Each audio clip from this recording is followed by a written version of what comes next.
I think inflation is politically expedient. Inflation allows you to offer your citizenry things that you would otherwise not be able to afford. Inflation allows you to spend money and allocate money to favor or to curry political interests. Inflation allows you to really obfuscate the true health of an economy. It allows you to manipulate the reality of the productive workers and services that are actually in any given place transacting with one another. That's one of the most pernicious things about inflation, in my opinion, is that in many cases, not only do people not know, of course, that this is happening to them, but sound money makes it to where the people that are living under any given system are subject to what the politicians or what the government of that territory might want to do or believe.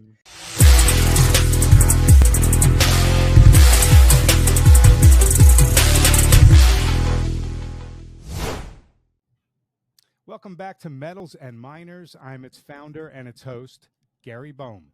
Today we have a fantastic discussion lined up, and we're fortunate to have with us JP Cortez.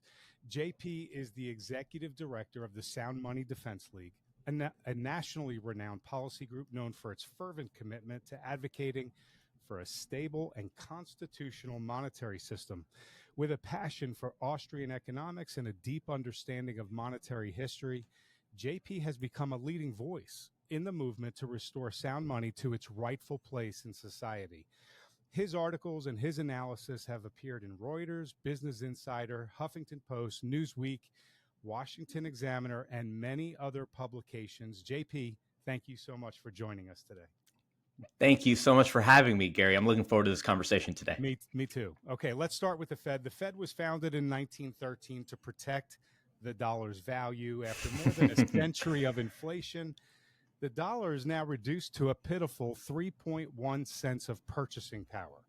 Since the establishment of the Federal Reserve in 1913, there's been financial panics, financial crisis, social unrest, economic depressions, and continual purchasing power debasement. Should we be expecting more of the same coming in the coming months and years ahead? And if so, when are you anticipating the next crisis to unfold? I'm sad to say that, yes, I think it's likely that we see more of the same in the coming months. I know we have an election here right around the corner, but I'm not necessarily hopeful that either major candidate will restore sound money, even though at least one of them has spoken favorably about gold. Donald Trump back in 2016 made several comments about reducing America's deficit and about how tying the dollar to gold would be a great thing for the United States. And of course, he's right about that. So it would be excellent to see him follow through on some of that rhetoric. But the truth is, I'm not necessarily hopeful that that's the case. I think the endless wars we'll consider. I think the bloated bureaucracy that is the American entitlement system will continue to grow and ultimately bankrupt the nation if something doesn't change. So I think restoring gold and silver, restoring sound money is more crucial than it has been in the last several decades, because more and more it's no longer deniable that people are being negatively affected by this. You walk into a grocery store, you pay your energy bill, you try to buy a used car, just modes of transport. And we're finding that our dollar is buying less and less. And that's happening at the same time that the price of gold and silver are hitting all-time highs, what feels like every other day. So it's largely a problem, not of, it's gold is going up, and that is the case. But I think what we're finding is that it's taking more units to buy the same ounce of gold. It's a nominal representation of the devaluation of the purchasing power of the dollar that explains at least part of the rise in the price of gold. So sound money, of course, is a crucial part of all of this. It's a crucial element to the success and the prosperity of any given nation, and it behooves us to restore that. So speaking on the Donald Trump side, he has brought on Elon Musk onto his team. Elon has been talking about slashing as much as $2 trillion off of the federal government's budget. We'll see if they can pull that off. even if they, if they get elected. Okay, so JP. But no, hang on. You actually that's a really interesting point. That just today, there's on social media, I'm seeing a clip of JD Vance talking to. I admit I don't know, some podcaster. I don't say that to be disparaging.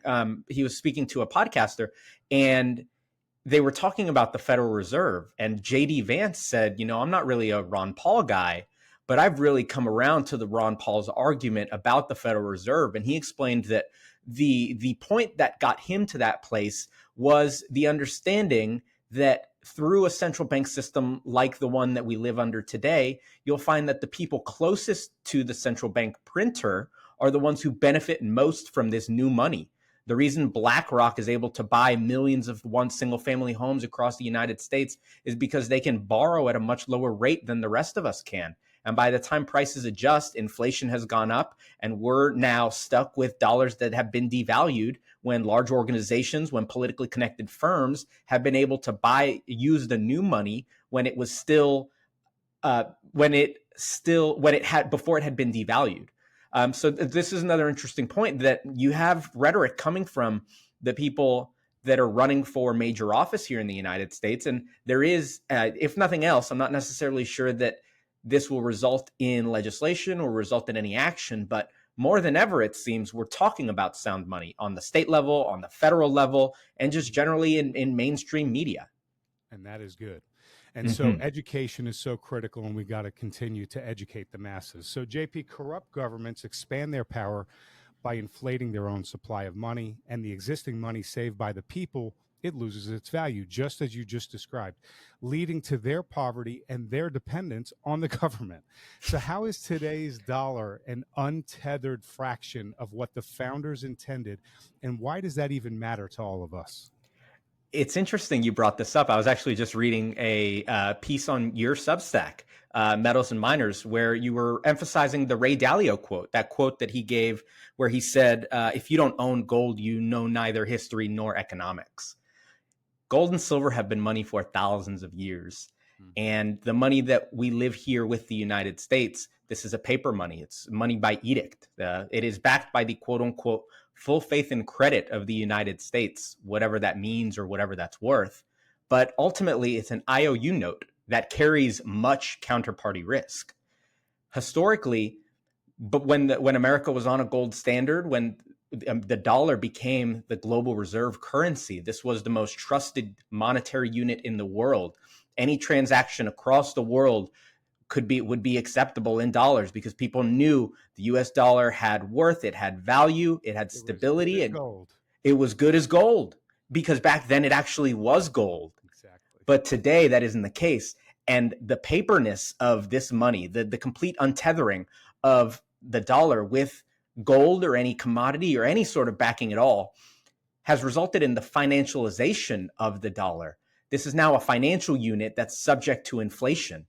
So now you can't save your money by simply holding money, which is historically what people have been able to do. When you wanted to save money, you simply held.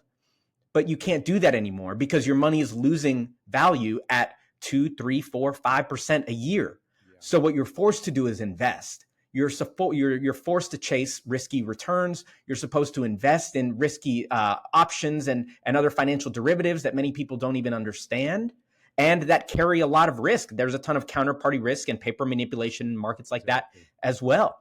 So the dollar as a unit of savings, as a unit of measure, has been completely stripped from its capacity and its ability to do these things, to measure these things accurately. So historically, 1913, of course, you mentioned the Federal Reserve, 1971, Nixon officially closing the gold window, and now we're here. And we're being gaslit in many cases. I don't know, there was an exchange earlier this week where the chief proponent of MMT, the modern monetary theory, Stephanie Kelton, was talking about how, these people are crazy, the way they long for the Gilded Age, the way they long for gold standards, when despite a gold standard, there were still panics and there were still downturns, which sort of misses. She's making the point that, wow, look at all of these bad things that happened under the gold standard, without realizing that that is the same system under which we live today. We are just as susceptible to downturns, to panics.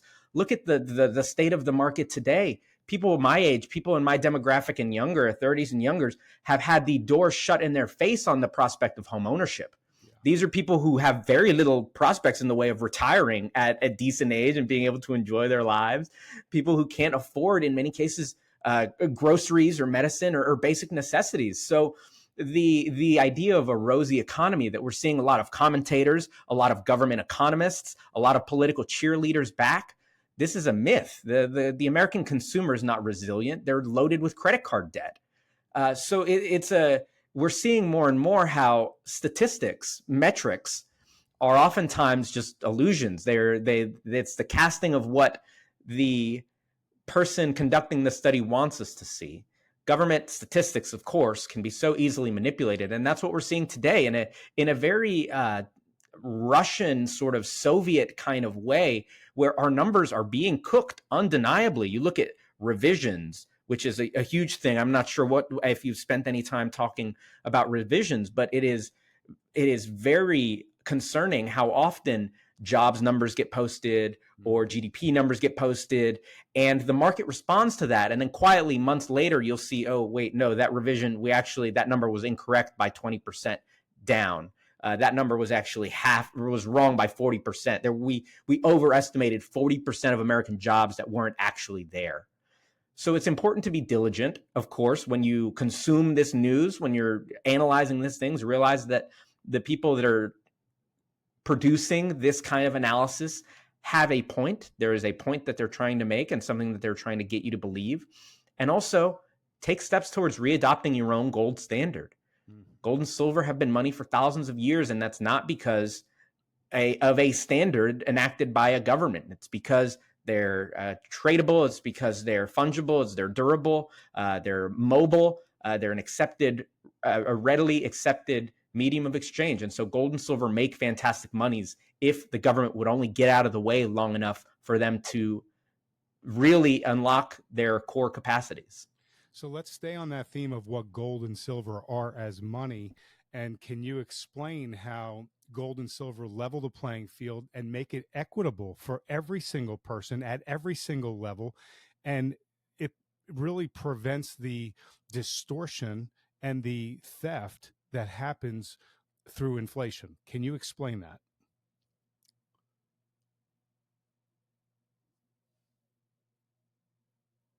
Can't hear you. Absolutely. A gold standard keeps a government from acting in a way that it would otherwise. Governments are prone to recklessly spend. Governments are prone to fight wars. And a paper money facilitates that. It encourages wasteful spending.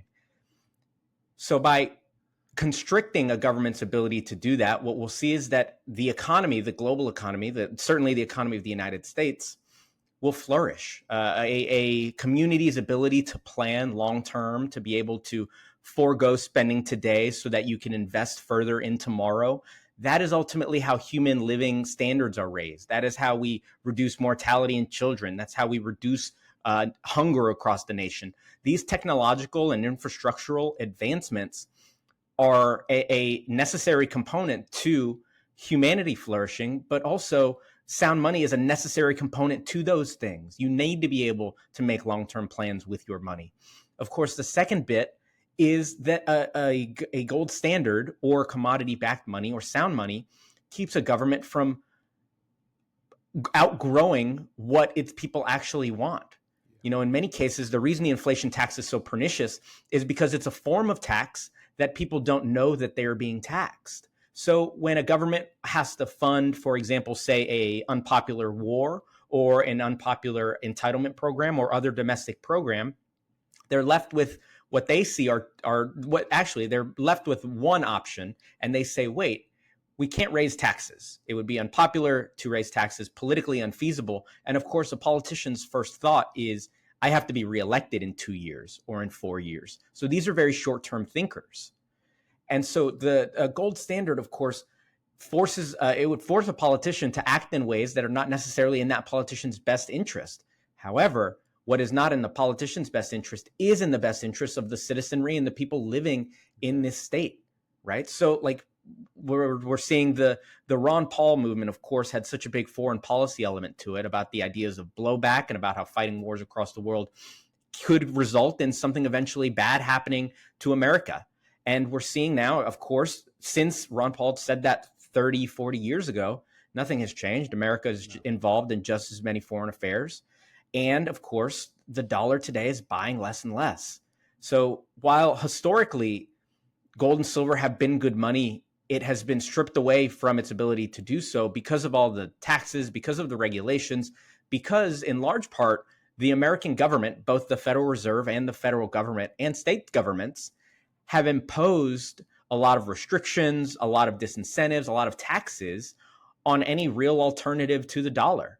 You know, the reason you're using the dollar today, the reason we're all carrying dollars in our pockets and have bank accounts and not denominated in US dollars, or more accurately, Federal Reserve notes, because the US dollar used to actually have a significance, which was meant tied to a certain amount of metal. That is not the case today. So the IOU, the Federal Reserve note that we're using today, this is, if you look at the monetary properties that you would want a good money to have, the Federal Reserve note does not carry a lot of those. It's subject to inflation. Of course, there's massive counterparty risk.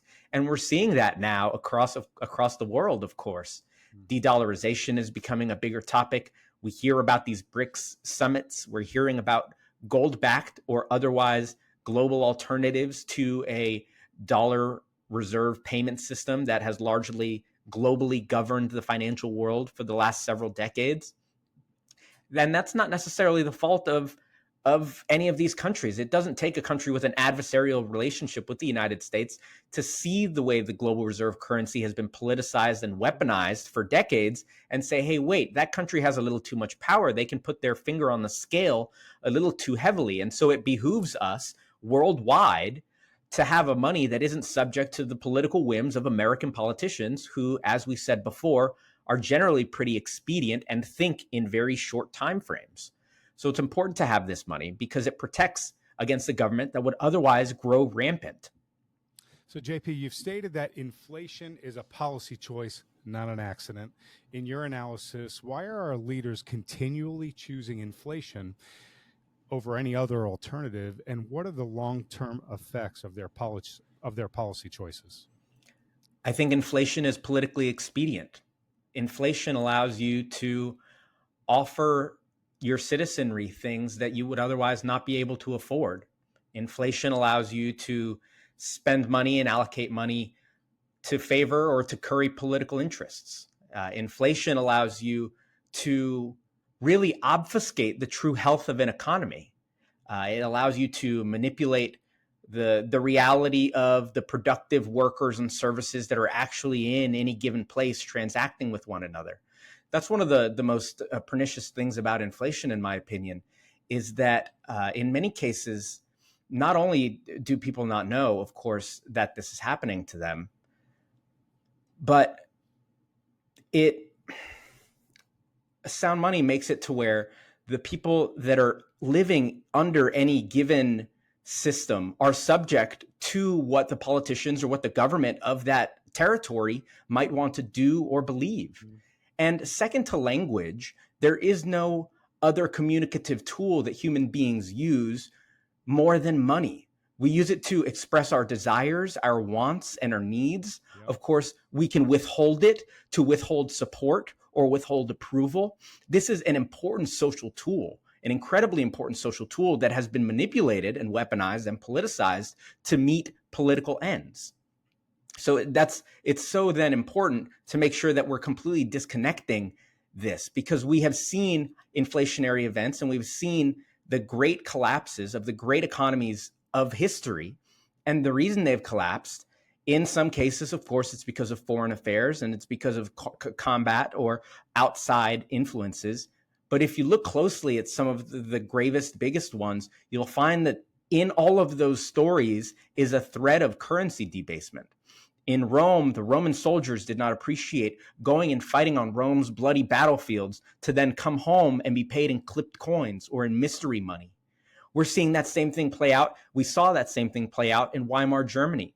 Of course, in the Weimar Republic, the hyperinflation that took place there's There's a great book, When Money Dies, by Adam Ferguson, I believe is his name, that traces the steps of that fall.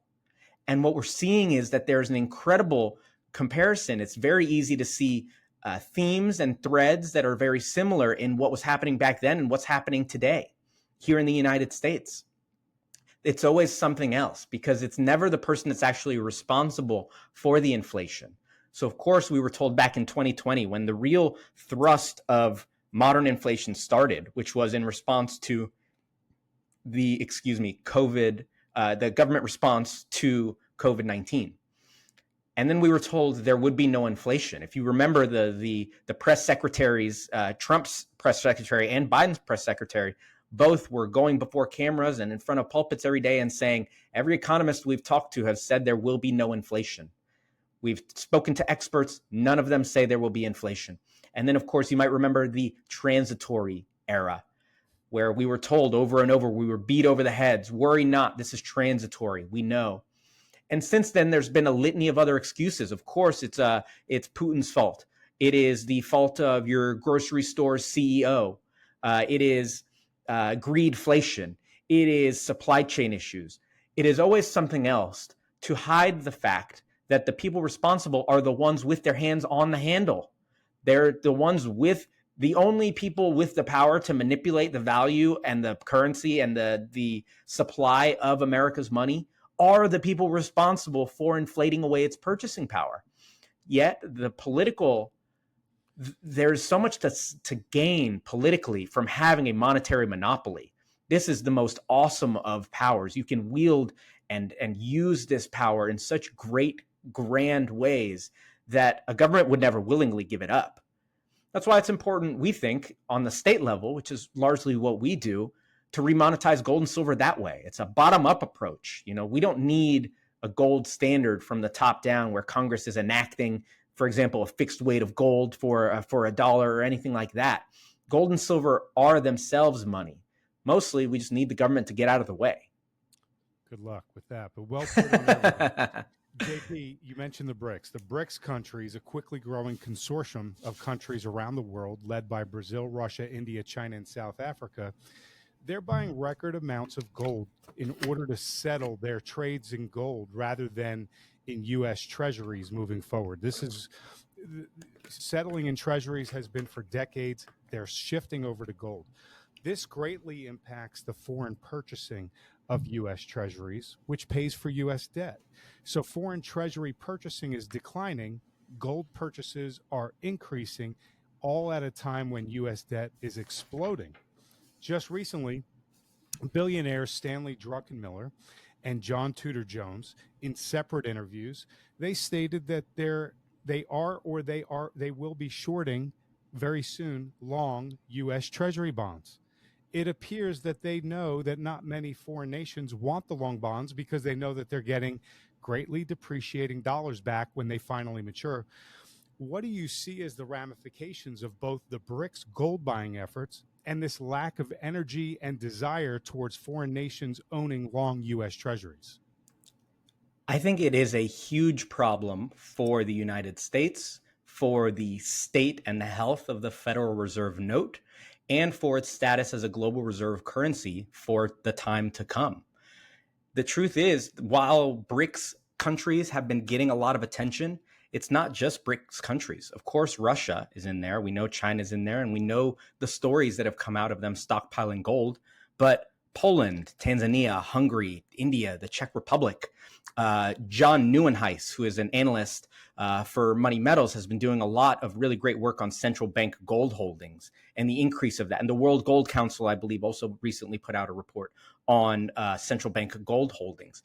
And what we're seeing more and more is that all of these, like you mentioned, treasuries, what is US dollar denominated debt, countries both with adversarial relationships and even allies are starting to say, hey, wait, maybe we need to adjust. We need to reallocate some of this portfolio because too much power is given to this dollar-denominated debt, which can then be manipulated and used and weaponized. So we're seeing the large part of that come after, at least as it pertains to BRICS, we're seeing more and more as it pertains to a post-Ukraine invasion world, Of course, the United States, in response to the Ukraine invasion, told Russia they seized Russian assets and then kicked them out of the SWIFT system. So these alternatives that we're seeing pop up, to be sure, in Russia's case, they have a vested interest, an obvious adversarial and obvious combative strategic relationship. They have an interest in not wanting to use the dollar. And you can see why that would be clear for someone with Russia's stance. But for all of these other countries, they're saying this too.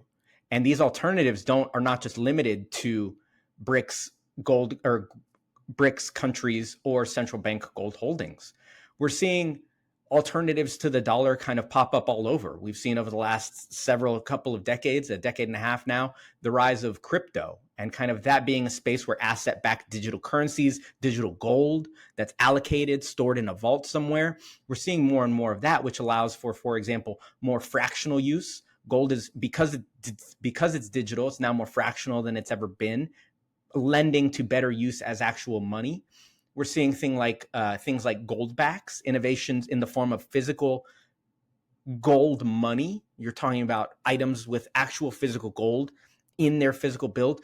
And that does so much to the psychology in the case of an American who has carried around paper bills in their wallet for likely their entire lives, but has never really thought, wait, why do we use these paper bills? Why do we use this form of money? Are there better forms or are there alternative forms of money out there? And what we're finding is that no, largely there aren't, in part because the United States and the government and the regulatory agencies, the IRS and such, have completely kneecapped gold and silver's potential as a transactional money. Excuse me. On the other side, the inflation and the trust in the dollar decreasing is something we're seeing, like I mentioned, on the international level, and we talk about that internationally, but states too are also saying, hey, wait, we have a lot of dollar denominated debt. So for example, in Utah this year, there was legislation passed that where Utah's treasurer was allowed now to make a purchase of physical gold, to store physical gold on the state's balance sheet in the state of Utah. This is a multi-million-dollar purchase that has been approved for the state. So it's not just enemy countries. It's not even just individuals where retail investors we're seeing more and more of that. Of course, the Costco phenomenon, we're seeing the retail space be more accessible to investors, savers, wage earners, anyone who might be interested in preserving their purchasing power. That is more accessible than it has ever been. And that is a trend that's happening across all levels of community, of individuals. So the individual level, the state level, the federal level, the international level. So gold and silver, I think people are realizing now that we need an alternative. And the Schelling point, the point where most people are going to converge, is the money that's been money for thousands of years, the money that is in and of itself money without counterparty risk. I don't have to trust the country that I'm doing business with. I don't have to trust the oligarch out east if I'm doing business in gold. I simply have to trust that gold is gold. Very good. Yeah. So you mentioned earlier about the U.S. weaponizing the dollar. Okay. So the question isn't whether or not does the U.S. use the dollar, the world's reserve currency, in various forms of financial warfare. They do against foreign nations around the world. Would you shed light on a few of these scenarios, one or two scenarios, on how that they're actually weaponizing the dollar against other countries? The first one would be the one that I already mentioned. That's most galling and most of a reason or an impetus for countries to seek alternatives. In a post-Ukraine invasion world, the United States told Russia, I don't like your politics.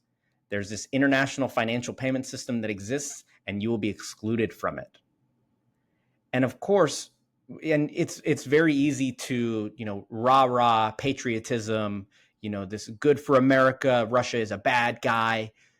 But we've seen what happens when governments can politicize money like this. For example, we saw not in an international way, but domestically, the Freedom Convoy back during the COVID era, when Canadian citizens were having their bank accounts frozen and their access to money completely cut off based on what GoFundMes they were participating in, based on who they were showing support to online, right? So the power for a government to chill or to quell dissent, or even anything outside of anything even close to resembling differing opinion, is so huge. So that would be another massive way. And one of the big things I think that all of this were the asset-backed digital currencies, the BRICS currencies. All of these, of course, have resulted in the United States saying, well, why don't we just make our own central bank digital currencies? You know, there's talk all over the world about these central bank digital currencies. We'll just do our own. And that is so incredibly risky. And of course, like Dalio said, you have to know the history and you have to know the economics of this. The capacity for a government to financialize an entire economy with master accounts with them introduces so much risk.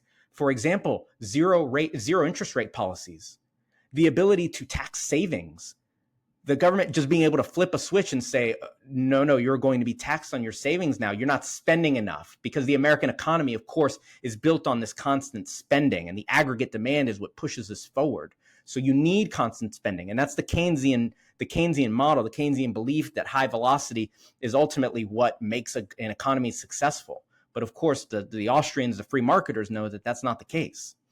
In other cases, there are African countries that America has seized, and now that America is more involved, I believe in Tanzania, Tanzania has increased its central bank gold holdings because they're waking up to the real risk of the government deciding that you are unfavored. De Gaulle, of course, there's a lot of history in France when around the time Nixon was closing the gold window, America was storing a lot of gold for a lot of other countries in Fort Knox. And there's, of course, questions about whether or not that gold is still there. And if it is still there, who owns it? Is it leased? Does it have any swaps, derivatives, any other financial encumbrances on it? That's a bill we've been working on the federal level with Congressman Mooney to audit America's gold. But at the time, there were a lot of foreign banks, a lot of institutions that were holding gold here in America. And of course, de Gaulle saw the writing on the wall and wanted to repatriate France's gold. And America didn't like that. Of course, America didn't like that at all. So so those are two examples, I think, off the top of my head that I can think where a country would be incentivized to say, this system of American global financial dominance that we've lived under for decades does not necessarily serve us as Canadians, as Grecians, as Argentinians, as Spaniards. And more countries are waking up around the world to see the risk that comes with that. Yeah. So competition in money, that's a great idea in order to allow the best to compete and the market to decide. That's really what's best for the people. That's freedom. The people get to decide. However, I think you touched on this a little earlier, but let's go a little bit deeper. Why would the Fed allow competition to their money to occur? And won't they do whatever it takes, literally whatever it takes, including war or other things, in order to protect their sole asset? I think that what you're talking about is extremely likely. I don't think the Federal Reserve or the federal government would give up this monopoly without a fight. The idea, at least on the Sound Money, what we do at the Sound Money Defense League, is that we're simply turning screws, and we're loosening screws one by one in simply allowing states. Largely, most of the legislation that we do is to allow people in those states to transact in gold and silver without taxation. We believe that the friction into and out of gold and silver is largely what is keeping gold and silver from being good money. It's not because the Federal Reserve note is great. It's not because gold is not a good money, but because there's so much friction in the form of taxes that it's unworkable as money. So to slowly and quietly remove some of this friction, to allow pressure valves, release valves in states, to then have people reestablish their own gold standard, or to spend or use or save in sound money if they choose to do so. we found that that bottom-up approach is going to be a lot more effective than trying to top-down impose a congressional gold standard or something like that. And the hope is, or maybe not the hope, but by the time the Elizabeth Warrens or the Jay Powells of the world see what we're doing, it will be too late, because we will have already crossed the threshold of people seeing the flaw of the fiat Federal Reserve note. And that's happening already, of course, more like we mentioned, like we've been talking about this whole time internationally. Yeah. But it's the people just kind of nearby too. It's not people that are super initiated. It's not the people with degrees in economics or understanding the great depths of monetary history. It doesn't take a PhD to look around and say, hey, my money isn't functioning in an ideal way. Right. We have to be able to imagine or reimagine something better than this. So I don't think the Fed is going down without a fight, of course, but the states themselves are mitigating some of this damage that's being wrought by the federal level. So, JP, why do you suppose this friction exists? Why is there legal and tax barriers that make it so difficult to use gold and silver as money when it was put into the Constitution as the rightful money from the get-go? I want to point everyone over to our Substack. It is free. Go to metalsandminers.substack.com. We post free content on the consumer, economy, markets, artificial intelligence, individual metals and miners, and all the expert interviews that we conduct, just like this one. They are all up there. And when you subscribe, we want to give you a free gift. It's a report that we wrote, and it's based on the very same important Ray Dalio foundational premise that JP was talking about a moment ago, and it's titled, "If you don't own gold, you know neither history nor economics."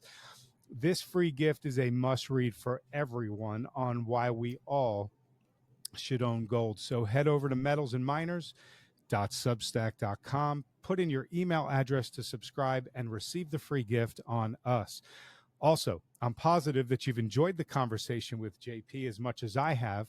Please let him know. Hit that like and subscribe button and leave a comment below the video.